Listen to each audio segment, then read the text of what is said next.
In 1946 we visit Llanidris, built as an intermediate station on the Cambrian line from Llanidris to Brythdir. On a wet September morning, our train leaves us at the station and sets off on its return journey to Llanidris.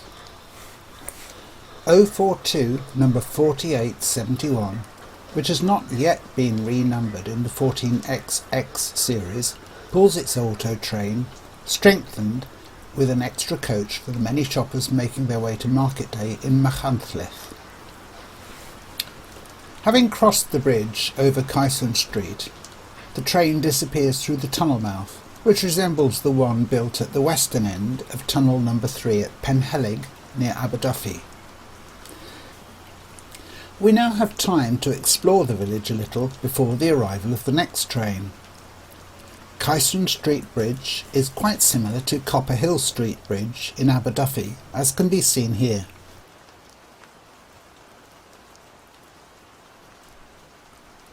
Tucked behind the bridge, we find this double-fronted cottage with its attractive, segmental brick arches over the windows and door, very similar in style to this one at Minford Street in Corris.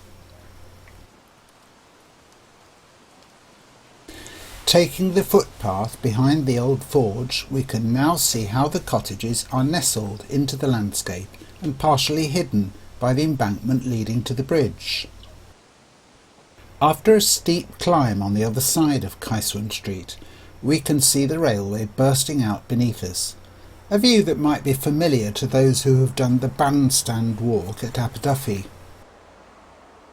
Briefly stepping backwards into reality, the rest of the village comes into view, with the white, unfinished roof of the narrow-gauge engine shed standing out in the middle distance and the mountains looming beyond. Meanwhile, the morning goods is arriving with a few open wagons and some vans pulled by a trusty Lionheart 74XX pannier tank.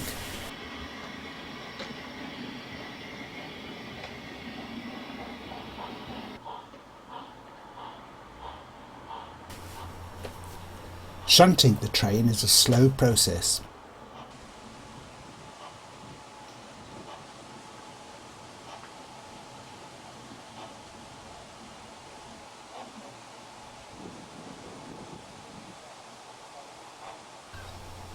We see here a van being detached for unloading in the goods shed, while other vehicles are to be left in the sidings.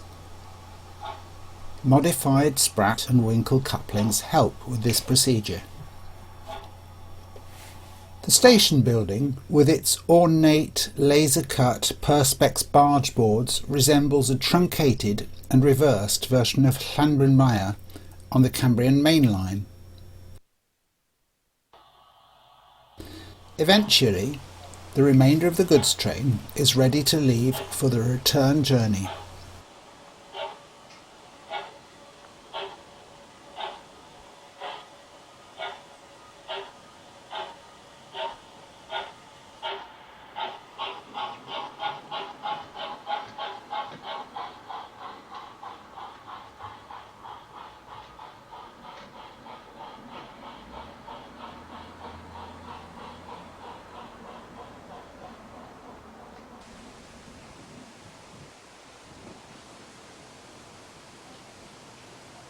A little later, Tower Brass 4575 class, Small Prairie number 5531 bursts dramatically from the tunnel, shutting off steam after the steep climb from Aberdyfi. Its train consists of a Lionheart B set.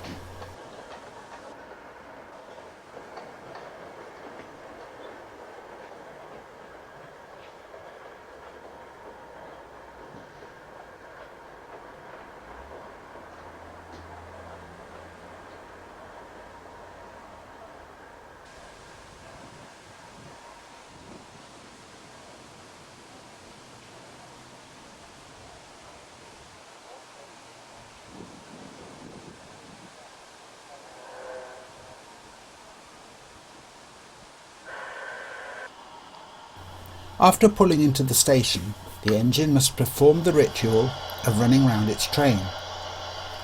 Electromagnets release the Spratton winkles, and the engine pulls forward, ready to traverse the crossover.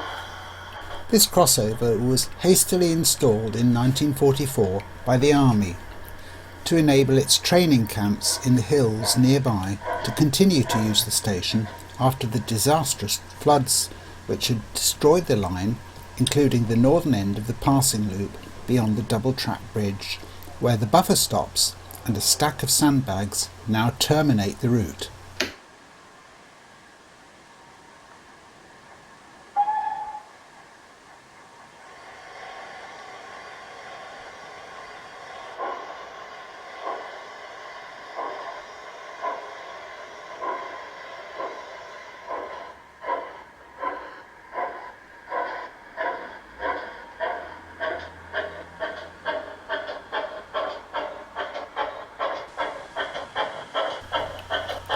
After the prairie tank has completed its runaround, it will sit and simmer in contemplation of its easy trip back down through Aberllefenni, Corris and along the shores of the Duffy to Aberdyfi and Barmouth Junction and beyond.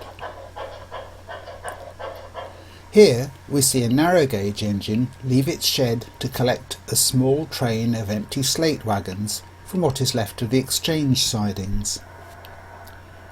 After switching to the running line in the derelict narrow gauge station, it reverses beneath a bridge belonging to yet another derelict slate line and prepares to descend the steep gradient past its shed. The engine is similar in style to the Corris Railway's Kerr Stewart No. 4, though its longer coupled wheelbase and lack of rear carrying wheels betray its origins in the familiar Hornby 00 gauge chassis. The shed, as yet unfinished, is of similar style to Mirespoth's shed on the Corris line. It's time for the Prairie and its B set to return to Barmouth.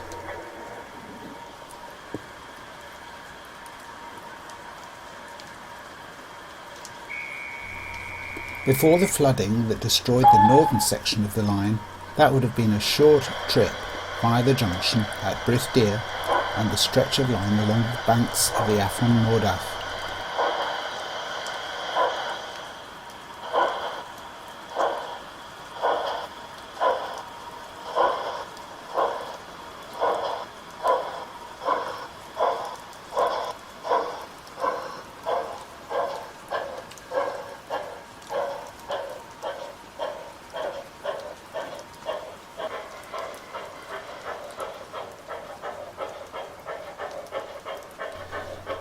As we bid the train farewell, we too must leave Llanidris until the next time.